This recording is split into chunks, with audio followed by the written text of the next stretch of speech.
When I build WordPress themes, I try to work in a systematic fashion. First, apply CSS to the existing elements to get the existing theme to match my designs as closely as possible, and then add new elements and change those existing elements one at a time and style them as they appear. Now that the custom web fonts are unqueued, we can start working on the overall appearance of our site by applying CSS to what is already there. We'll start by applying a set of global styles that control the overall appearance of the content on the site, including font families, colors, sizes, and other basic elements. All of this work is done inside style.css. Now, if you scroll past the intro, you'll see a section known as Reset. Underscore ships with a CSS reset, which overrides any preconceived style notions browsers might have, because different browsers think that different elements like headers and main body content should look different. We want them all to look the same across different browsers. Applying this reset means the theme has to style every single HTML element from scratch. Some of this work has already been done by the creators of underscores, so what we're going to do is add our own style and class to the existing styles. You should never touch the CSS reset, so start off by scrolling down until you get to the typography section. Here, we'll begin by setting the default font family and font size for all content. And here you see something kind of neat.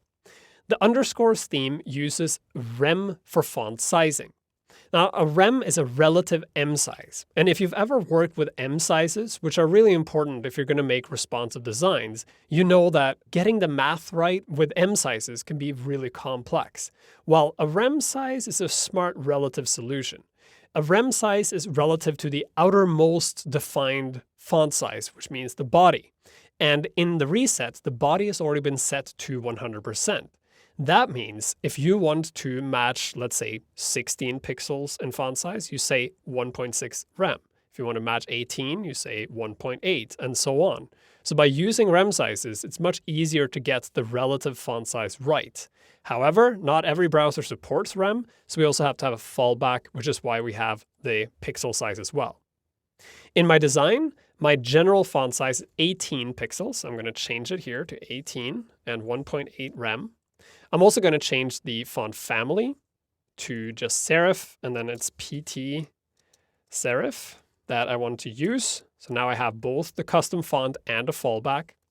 I'm also going to use HSLA colors in my theme. So I'll say color again, and HSL, and then 0 hue, 0% saturation, and 25% lightness, which makes for a slight gray. And again, I have to still have the hex color as a fallback. And that's all I'm going to do right now. Now I'm going to save style.css, go back to my browser.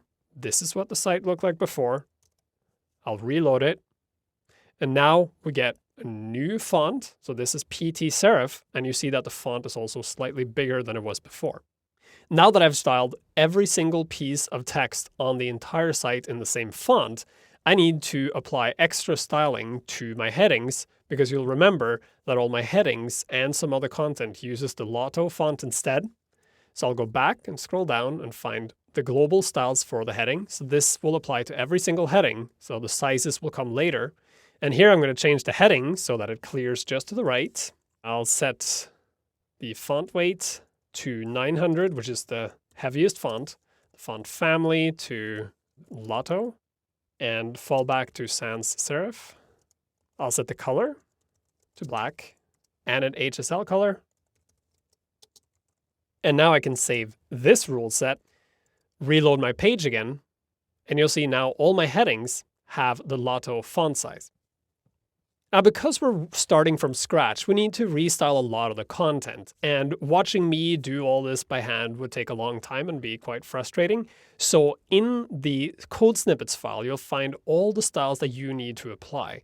And all the styles that are listed in the code snippets for this movie are styles that you'll be replacing inside this list. So if you scroll down, you'll see, for example, that we have under forms, there's a section for form buttons that you'll replace.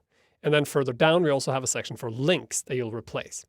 So before we continue, go check out the code snippets file, grab the code snippets for this movie and slot them in where appropriate by matching the rule sets that are in the snippets file to the rule sets inside style.css. And then when you're done, we'll continue with the next step.